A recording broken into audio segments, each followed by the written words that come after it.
So, the other thing, I'm only working with Australians. Unfortunately, this works with any nationality except us. But if you've got friends from other countries when you're on holiday, watch what happens when they hear their fellow countrymen across the way.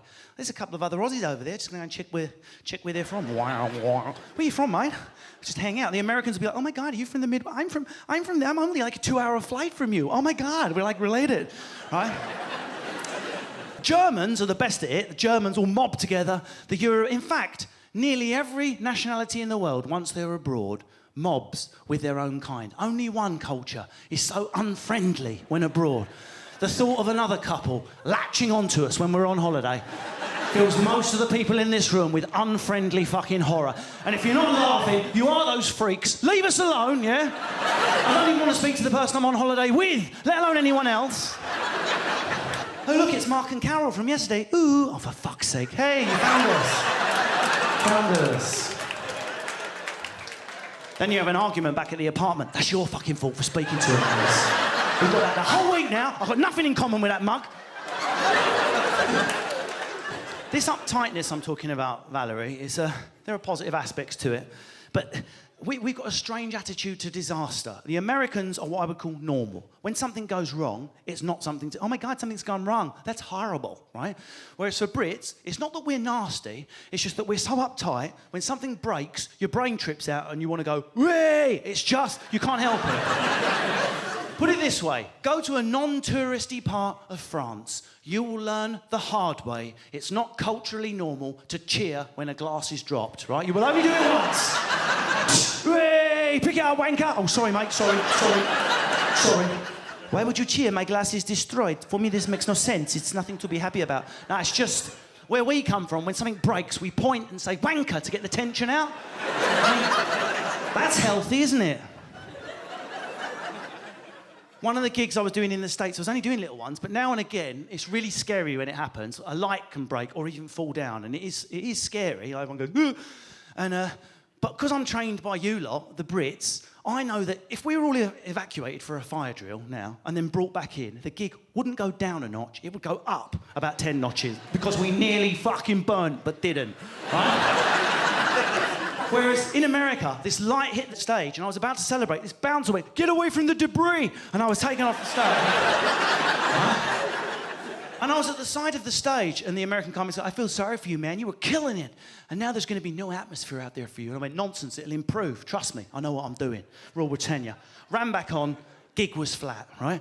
And afterwards, the guy went, "It's because we saw you vulnerable like that. We saw you nearly hurt, and the illusion of power was destroyed, and we couldn't enjoy your show, your spot," right? And I thought, my God, that couldn't be more different from you, sick bastards. If I was to fall off of that stage now, and there was a sickening, right?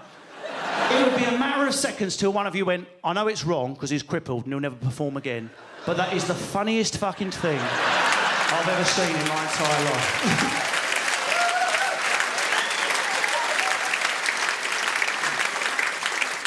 We live in such a weird country that falling over, for most of us, is social death.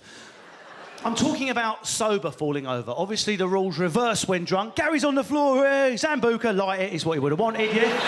Throw him off down the river with a kebab on his chest like a Chav Viking. I'm talking about sober. Any one of you, tomorrow, falling over, sober, in front of Boots the chemist, yeah? In front of girls buying their makeup. Would you want to do that? No, of course you freaking wouldn't, right? And the thought of it. Have you ever fallen over abroad and compared the experience? You know when you go, "I'm flat on my face in the middle of Greece." Actually, it's only Greek people looking at me. No one's pointing. No one's making fun of me injury. I can concentrate on the pain, yeah? We live in one of the few countries in the world where when you fall over, your first thought isn't, "Am I hurt?" but "Who saw?" That is your first thought. Right? You can go over, compound fracture, bit of bone sticking out of the leg. Just keep moving, Carol, keep moving. There's bone sticking out your leg, Gary. Stop pointing at the fucking bone. See the bone. I know it's compound, I'm not blind, am I? So we got a family. You a family? How old are you? 15. And what's your name? Savannah. And is that your mum and dad? Is it? Yeah. Oh, wicked! How lucky are you to be out 15 out with her mum and dad in the front row? Anyone else lucky enough to have a relationship like that with their parents? We all do eventually, but when we're 15, most of us are like, stop looking at my fucking face or I'll cut yours off, right? But not her, really. My mum and dad are more like a cool brother and sister. Hey, where's Dad? I'm already on the dance floor, Savs. Keep up. We're just cool parents. We're just kind of cool. Cool parents. We're just kind of cool.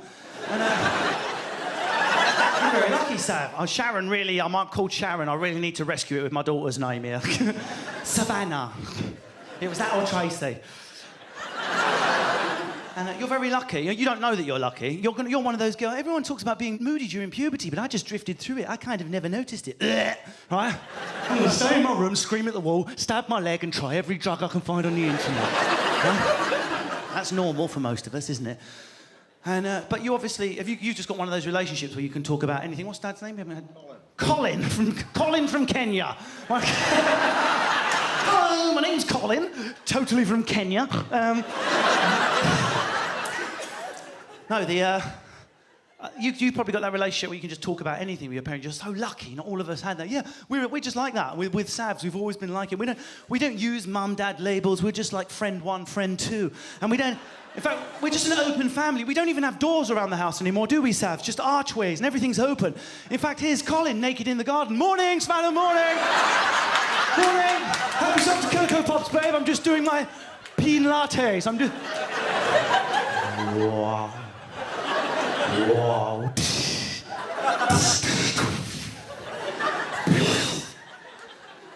Some of the younger men, they're not understanding that reference due to the fact they don't realise that your balls continue to grow throughout your life. Charles Darwin said that every single part of your body, every single behaviour you do, is because at some point in evolution it was advantageous to have that trait. At what point, gentlemen, was it advantageous for ears to continue to grow along with balls at the same time? What 70-year-old woman wants to look down a hallway and see a troll with a space hopper going, I'm still here? But some of the young chaps, they don't stay like a Christmas walnut forever, young man. You wish. Oh, Savannah, so you look very mature. Would you say you're suddenly, in the last year, you're like, I suddenly get it. Okay, I'm 15. People may treat me like a kid, but I suddenly get it. I suddenly get my politics and everyone. Have you reached that stage yet? Or are you still like, I'm girl, look at her? Would you say?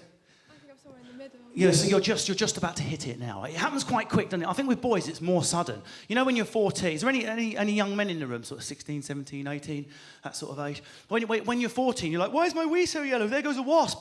It's great being young. And the next year, gang walk. What was I talking about, man? I don't want to play Dungeons and Dragons. I want to play Dungeons and Pussy, right? That was a sudden change. And that isn't a game, by the way, Dungeons and Pussy, but I would like to play it. Now... The point is this, Savannah, what's going to happen when you hit 16, it's already, you might know, if you noticed a slight clearing ahead of you, the smoke clearing called adulthood. Now, for most of us, it's represented by what? By having our own space. Hopefully for you, it'll be going to uni, right? It's almost fucking impossibly expensive for most of it. It doesn't have to be uni.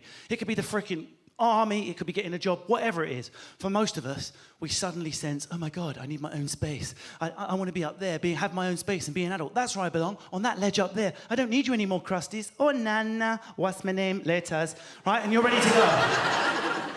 Now, most people watching this have taken that leap, yeah? You'll do this, Savannah. You'll go, goodbye, Mum. See you later. I'm an adult now. Now, we know what's waiting up there when Savannah lands there, aged 18. 2 horrible surprises, right?